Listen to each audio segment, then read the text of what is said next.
The RMF analysis tool provides 4 analyses to support the RMF process. This video demonstrates 3 of those: existence analysis, non-bypassability analysis, and tamper resistance analysis. Developers follow the RMF process to get their systems approved. Each step has an underlying intent, which we reveal next. Those intents lead to risk reduction questions that our tool will answer. This training focuses on risk reduction for RMF Step 4. Once we have isolated information flows in the software architecture, we assign security controls to protect those flows. We also bind software to hardware, and we assign control correlation identifiers to the components that enforce them. We reduce risk by confirming that the system enforces these CCIs where needed and as intended. For existence analysis, the tool confirms that the system enforces required controls at each point along the flow. For non-bypassability analysis, the tool confirms that the hardware isolates each flow's implementation. For tamper resistance analysis, the tool confirms that the system protects the protection mechanisms themselves. Our demo will extend the example model we used for mixed criticality analysis. Here is the diagram of that model specified in AADL using the OSATE plugin for Eclipse. Here we preview what the existence analysis will check. This analysis looks for the flows whose implementation does not enforce the flow's required controls. The colored dots illustrate how software processes that handle each flow are bound to the hardware.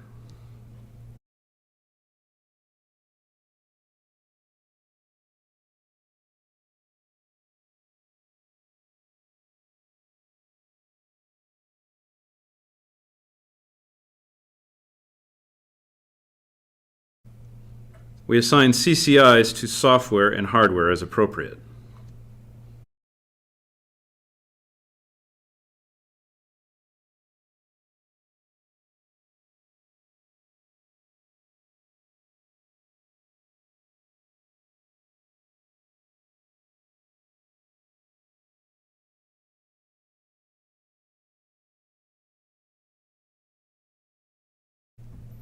Here we preview non-bypassability analysis.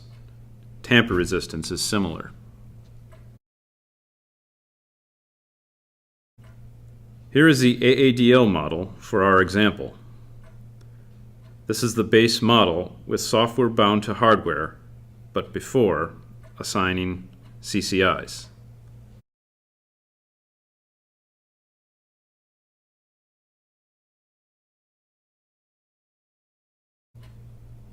We extend that model to assign CCIs.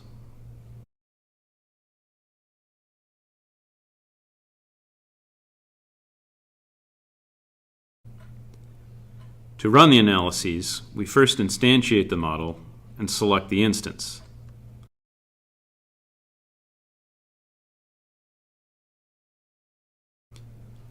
This time we select the Step 4 icon to invoke the analyses.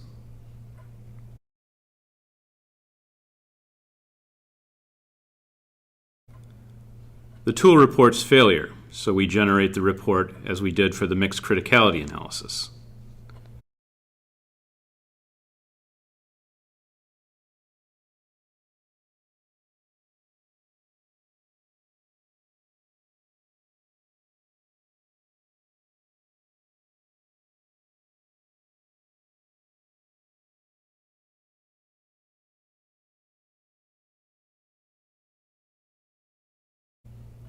In addition to the results, the tool reports context to interpret those results.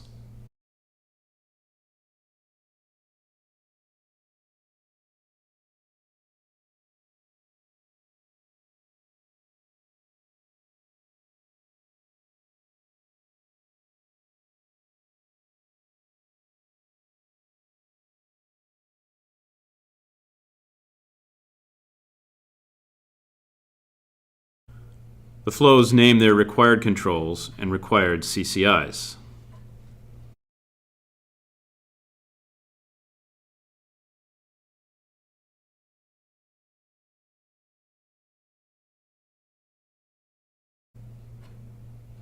The bindings illustrate how the process that handles each flow is implemented.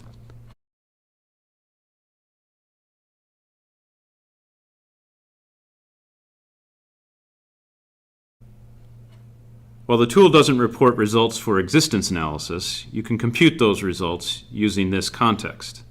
See the RMF Analysis Tool Modeling Guide for instructions.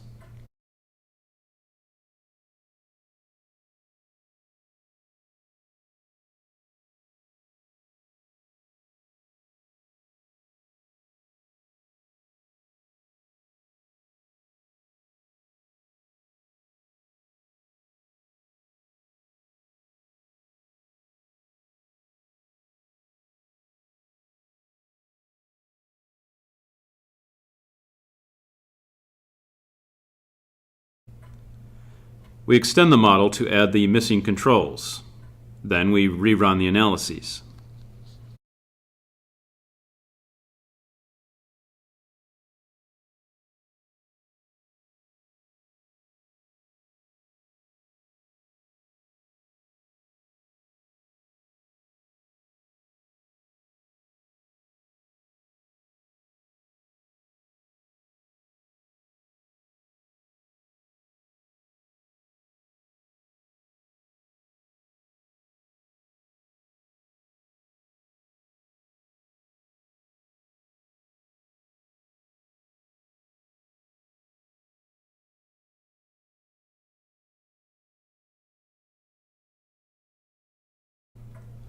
The report tells us that we have a bypass violation on one execution platform. The tool looks for platforms that do not enforce process isolation.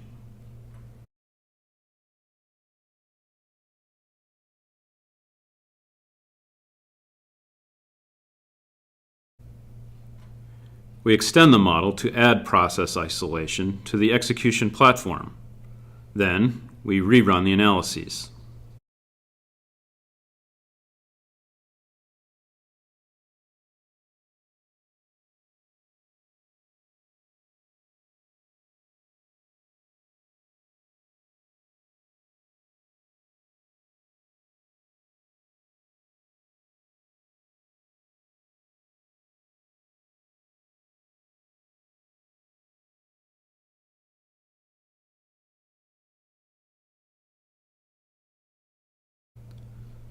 This time, the tool reports only warnings, so we view the report. The tool reports warnings for two execution platforms. Both platforms enforce policy CCIs that configure technical CCIs. Processes handling flows access these platforms directly, which raises these warnings.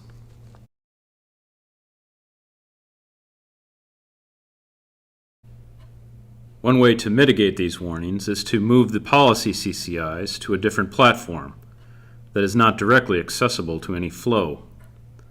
For now, there are no CCIs to apply to address the warnings because these configurations can take many forms.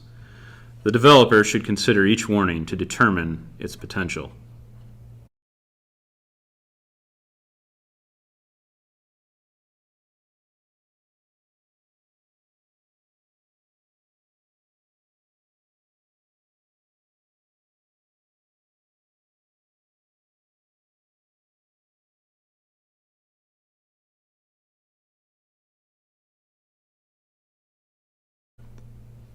After moving the policy CCIs, the tool reports no warnings or violations.